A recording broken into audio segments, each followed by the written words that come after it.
Nama saya di Budaya Namo Budaya. Nama saya Vincent Zhang dengan NPM 2142017 dari kelas 1 BUMJ. Hari ini saya akan menjelaskan secara singkat mengenai riwayat hidup Pangeran Siddhartha atau Buddha Gautama.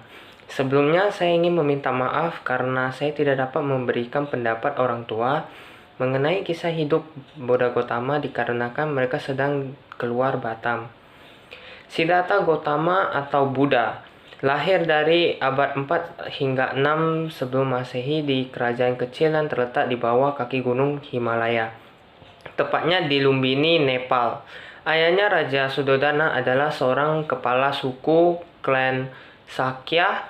Ibunya meninggal tidak lama setelah Siddhartha lahir. Dikatakan bahwa 12 tahun sebelum kelahirannya, para Brahmana telah meramal bahwa ia akan menjadi pendeta legendaris atau seorang raja yang agung. Ia akan menjadi petapa apabila melihat orang sakit, orang tua, orang meninggal, dan seorang petapa.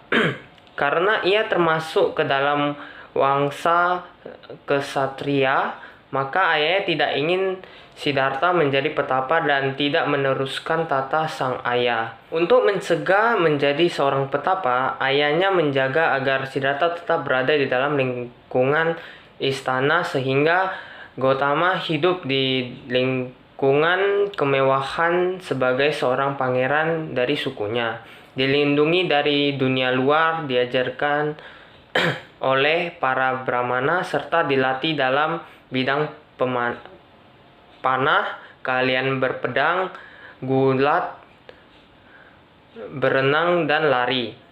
Ketika sudah cukup umur, ia menikah dan mempunyai seorang anak laki-laki.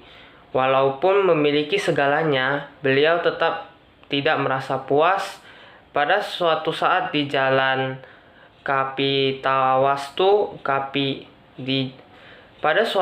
di jalanan Kapilawastu di usianya yang berada di akhir 20-an, ia menemukan 3 hal sederhana. Seorang laki-laki yang sakit, seorang kakek tua, dan mayat yang sedang berada di tempat pembakaran. Tidak ada hal yang mempersiapkan untuk pengalaman semacam ini selama hidupnya. Ia baru mengetahui bahwa semua orang akan menjadi tua, sakit, dan bisa meninggal. Hal tersebut memicu berbagai pertanyaan yang membawa terus mengeksplorasi dan melihat seorang petapa yang mengundurkan diri dari kehidupan duniawi dan mencari pembebasan dari ketakutan manusia akan kematian dan penderitaan.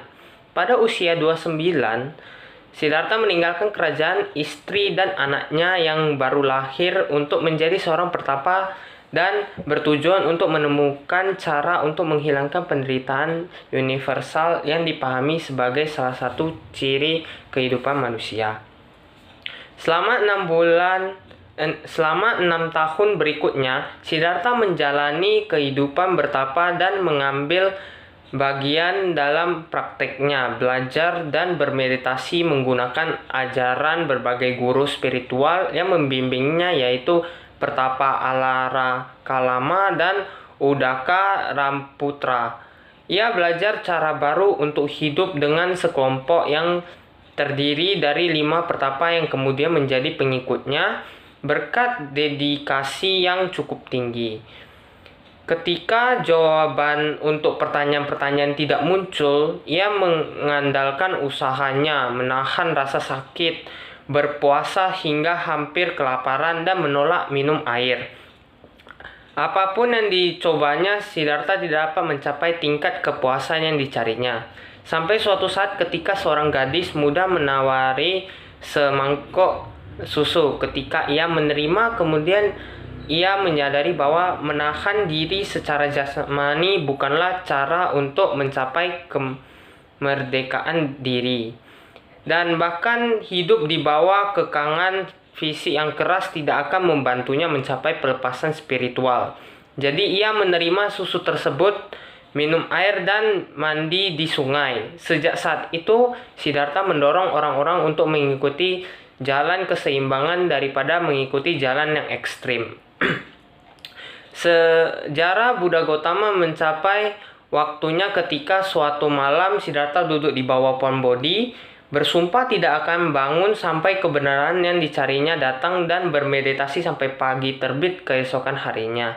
Ia tetap di sana selama beberapa hari untuk memurnikan pikirannya, menelaah seluruh hidupnya dan kehidupan sebelumnya di dalam pikiran. Pada pertapaan ini ia diganggu oleh Mara, dewa penggoda yang berkekuatan dahsyat. Ia menaklukkan dan melawan Mara ketika bintang pagi tampak di ufuk timur dengan kemauan yang keras dan keyakinan yang kukuh.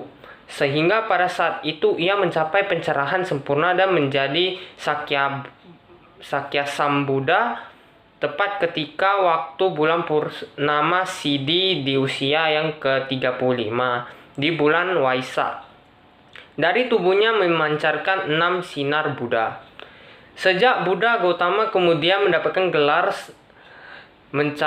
setelah mencapai Sejarah Buddha Gautama kemudian mendapatkan gelar setelah mencapai pencerahan sempurna. Antara lain Buddha Gautama, Sakyamuni, Tathagata, ia yang telah datang, ia yang telah pergi, Sugata, yang maha tahu, Bhagawa, yang agung, dan masih banyak lagi gelar lainnya.